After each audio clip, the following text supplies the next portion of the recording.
Welcome back to my M. Night Shyamalan series, guys. I'm reviewing a select few of his films leading up to his next film, The Visit, this September. I've already covered The Sixth Sense. If you want to check that out, it's on my channel right now. His next film is my answer whenever someone says, "Hey Chris, what's a really underrated movie?"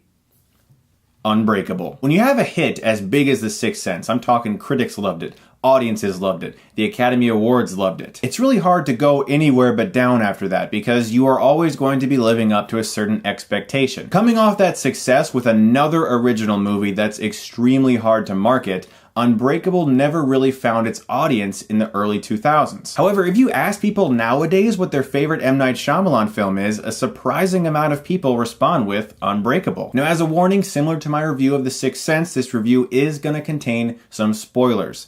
I've warned you. Unbreakable is about a man named David Dunn, played by Bruce Willis. He was involved in a very unfortunate train accident, and he was the only survivor. But not only was he the only survivor, he emerged without a single scratch. And this makes Samuel L. Jackson's character, Elijah Prince, extremely skeptical because he's been searching for a man like this for almost his entire life. Elijah suffers from a rare disease in which his bones can easily be broken. His arms and legs were broken right out of the womb. That's disturbing as hell, but it was a very chilling opening scene and a great way to set the serious tone of what is actually a superhero movie in hiding. And Elijah believes that there's someone on the opposite end of his spectrum, someone who can't be hurt, someone who's impervious to pain, someone who is technically a superhero. Now, Unbreakable came out in the year 2000, a very important year for comic book movies, because up until then we'd had the Superman films, we'd had the Batman films, but they were in this sort of weird, like, we can do these guys because they're popular and we'll see what we can do. You know, like, people weren't like, oh my god, comic book movies can happen. I spent my childhood wondering if we'd ever see an Incredible Hulk film, if we'd ever see a Spider-Man film,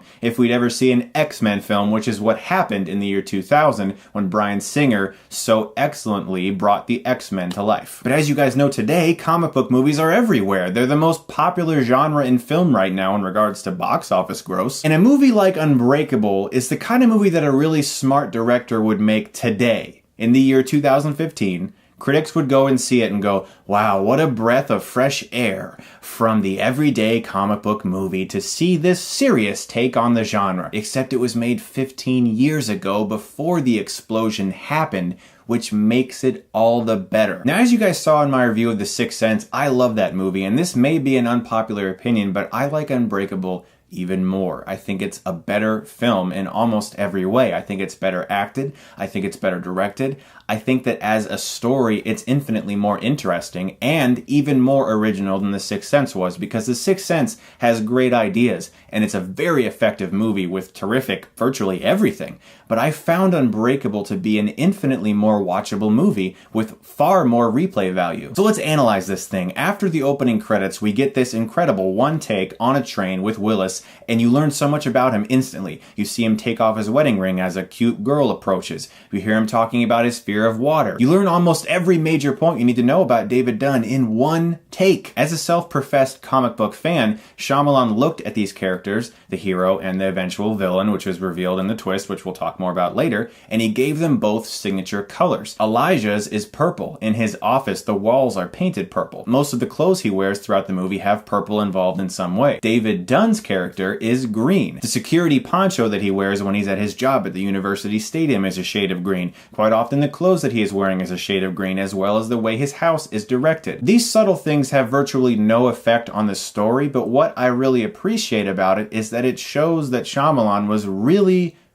trying with this movie. I mean, he put so many small details that have virtually no impact on how the story plays out, but he did it as a way to tribute comic book characters. In fact, a lot of the shots in the movie were designed to look as if they were comic panels. I was watching the documentary making of the film, and Willis was talking about how quite often they would just do everything in one take, and he would only do it a couple times, and it was actually making people nervous because they were afraid they weren't getting enough coverage. But when you watch the movie and you see these long takes playing out, it reminds me of that old-fashioned style of filmmaking in which a take would show many actors, or just a couple actors, in a shot conversing with one another, and you can see these actors are actually acting in a space. It's not just cut to a close-up, cut to a close-up, cut to a close-up. It's one big shot in which you can actually get a feel for the world, and Unbreakable did that beautifully. Now, from a dramatic perspective, I honestly think this is the best work that Bruce Willis has ever done. He is magnificent in this movie. He's so subtle, he's very subdued, he's quiet, but you can feel a world of pain for things that happened to him in his past with this accident in which he was supposedly injured and then quit football. He feels he hasn't been a good father to his son, played by Spencer Treat Clark, who's also really good in the movie. Another very good child performance. Let's talk about Samuel L. Jackson, who looks like a crazy person. And he is a crazy person, so it works. Again, we'll talk about that twist soon, but as a character, Elijah Prince is a fascinating individual. He has this rare disease that does exist in real life, and so you automatically feel very sorry for him, but the way Samuel L. Jackson plays this character, he's so stubborn about his beliefs, and he's so strong as a character because of all the things he's been through, that you actually begin to respect him. I want to talk about what is perhaps my favorite scene in this movie. It's the workout scene. In his basement, David Dunn is working out, and his son is secretly adding more weight, trying to see if his father is really the superhero that Elijah thinks he is. And as the scene progresses, they continue to add more and more weight, and it just gets funnier and funnier, and the editing of this scene really makes the comedy pop, and it's one of the best scenes in the whole movie. As the film progresses and David realizes that he can't remember ever being sick, he's stronger than he ever was, he's survived this crazy train wreck, he begins to think that maybe Elijah is actually right. Maybe he is a superhero, and I'm not laughing when I'm watching this. There's no laughing. On paper, it's like this is the dumbest thing I've ever read, especially in the year 2000 when he was trying to sell this movie. But they made it because of the success of The Sixth Sense. And my God, like 15 years later, this movie has held up so well. The marketing of the movie was like, it's a supernatural movie. It's a suspense, scary film. Something's weird happened with this guy. Who knows? But the movie was really about Superman in hiding. In fact, one of my all-time favorite directors, Quentin Tarantino, said that Unbreakable was not only one of the masterpieces of our time, but what it should have been marketed as was, what if Superman was on Earth and he didn't know he was Superman? And that is a great idea, because that's really what this movie is about. It's about someone who has some secret inside of him that he is feeling like something has to happen with my life. Why don't I feel happy? It's because he's not doing what he's meant to do, and what he's meant to do is be a fucking superhero. Now I gotta talk about James Newton Howard. Holy shit. The scene in which he's going after the Orange Man, the man who killed this person and is now keeping these girls chained up somewhere, and he falls into the pool and gets caught in that tarp and then starts to drown because, of course, he realizes his weakness is water. Water is his kryptonite, and when the girls pull him out and he stands up, that frickin' score, oh my God. I just want to take my fist and pump it into the air. And when he headlocks the guy and they start having this struggle, and it's like this one take rising up into the air of him just like taking this guy down to the ground, and the music is so fucking inspirational. You just feel like, yes, this is the first time this guy is doing what he's supposed to do. He is saving these girls. You just feel it. That score is so good. I'm telling you guys, that moment in film is one of the most inspirational things I've ever seen in a movie, and it's a guy getting choked out. Like, how crazy is that? But it's true, because you realize this is what the character is meant to do. He's meant to save people. He's meant to be that one person on Earth who can actually make a difference. And James Newton Howard's score, combined with the editing and the directing and the performances and the stunt work in that scene, it's one of my favorite movie scenes of all time. And I love the fact that his security cloak eventually becomes his superhero costume. So let's talk about the twist ending of Unbreakable, because for some people it makes or breaks the film. I think it's fantastic, and not just because of what it means for the story. The thing that most people talked about in The Sixth Sense was the twist, and that's what got more people to go back and see it again, to see the film in a different way. It's what gave the film word of mouth. So when you go to a film like Unbreakable, people suddenly have these expectations. In fact, I'm actually very disheartened by the Rotten Tomatoes consensus of this film. With a weaker ending, Unbreakable is not as good as The Sixth Sense. The reason this kind of hurts me a little bit is because as a critic, I try to never fall into the whole Hollywood hype expectations thing. And it disheartens me that critics at the time in the year 2000 did that. It's like, we just wanted to see what the twist was, and oh, it wasn't as surprising as The Sixth Sense. Well, this movie isn't as good as The Sixth Sense, so it's just not as good because the twist isn't as good.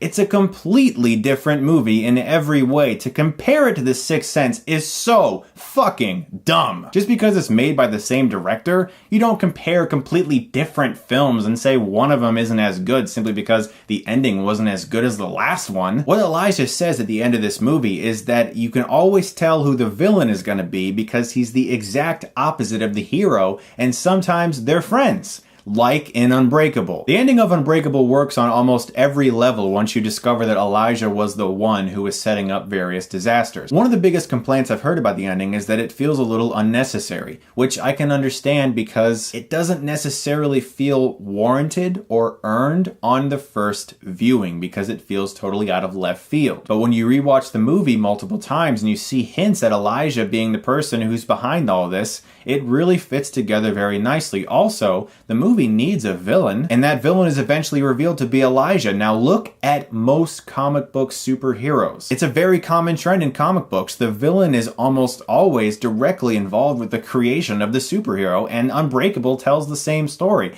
It's fucking genius. Guys, Unbreakable is one of my all-time favorite movies. I actually like it more than The Sixth Sense. I think that over time, the film has actually quietly improved. It's gotten better with repeat viewings, and I gotta give Unbreakable an A+.